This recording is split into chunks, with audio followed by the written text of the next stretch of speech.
여러분 안녕하세요. 후수파파입니다. 지난 8월에 농지법이 일부 개정되었어요. 기사나 보도자료가 없었기 때문에 많은 분들 모르고 계셨을 텐데요. 개정 내용을 좀 보겠습니다. 농지법의 핵심은 제6조이죠. 1항에 보시면 농지는 자기의 농업 경영에 이용하거나 이용할 자가 아니면 소유하지 못한다. 경자유전의 법칙을 전제로 하고 있고요. 2항에서는 예외적인 사유를 몇 가지 규정하고 있는데요. 개인일 경우에는 주말, 체험 영농이나 상속 등이 예외가 되고 있죠. 농지법 제23조를 보겠습니다. 임대차에 대한 규정인데요. 농지는 원칙적으로 개인과 개인 간의 임대차를 금지해요. 여기에도 예외사항이 있죠. 제1항에서 몇 가지 예외 규정을 두고 개인 간의 임대차를 일부 허용합니다. 그런데 이 세부 규정이 일부 바뀐 거예요.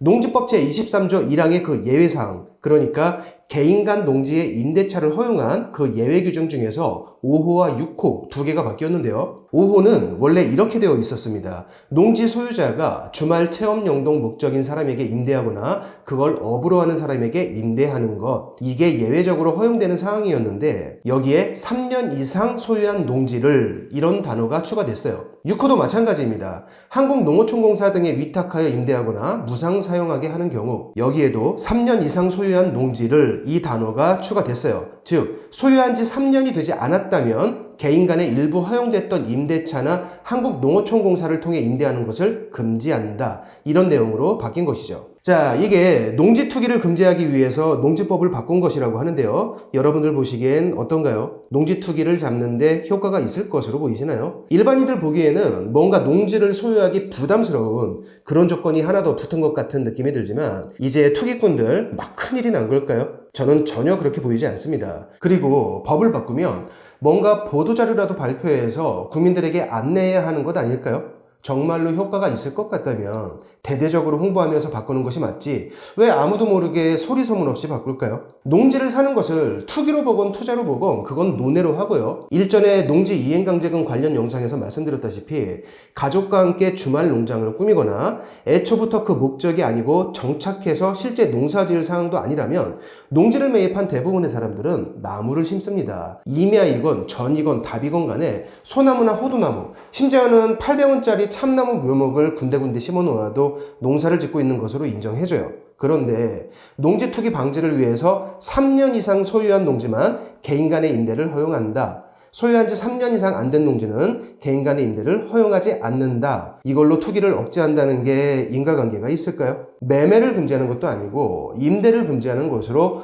농지 투기를 방지한다? 투기건 투자이건 제가 농지를 샀다고 치죠. 실제로 사기도 했고요. 3년 내에는 임대를 금지하도록 바뀐 농지법. 만약에 제가 투기꾼이라면 이게 무서울까요? 농지를 사는 어떤 사람이라도 여기에 걸려들까요?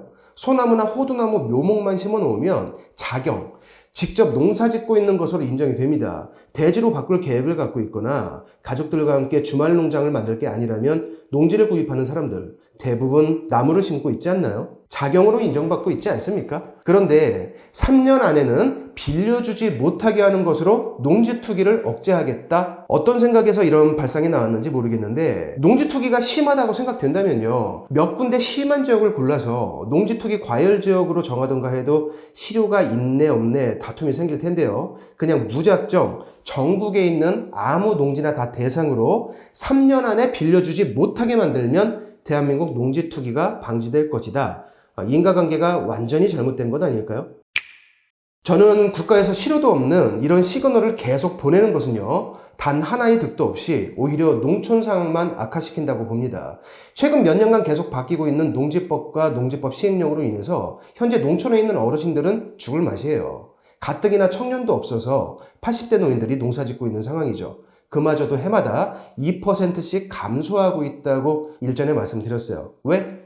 아이들은 보기 힘들고 청년들은 계속 떠나가고 노인들은 계속 명을 다하고 있으니까. 농사를 그만 짓고 싶은데 팔리지도 않습니다. 농지값은 바닥을 치고 있어요. 대규모 농업단지들도 있지만요. 개인이 소유한 소규모 농지들은 실제로 방치되고 있는 곳이 점점 늘고 있죠. 늙고 병들고 아프면 그거 팔아서 병원비라도 해야 하는데요. 지금 팔리지도 않습니다.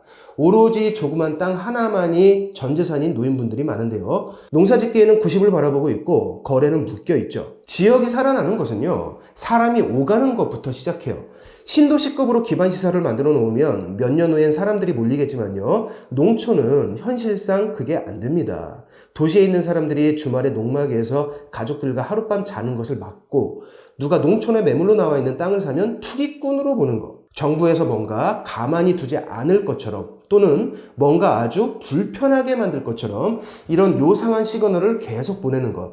이런 방식으로는 절대로 농촌을 활성화시킬 수 없어요. 농촌과 농촌의 어르신들만 점점 더 고립될 뿐이죠. 농촌 어르신들이 팔기 싫어하는 땅을 도시인들이 강제로 뺏는 것이 아닙니다.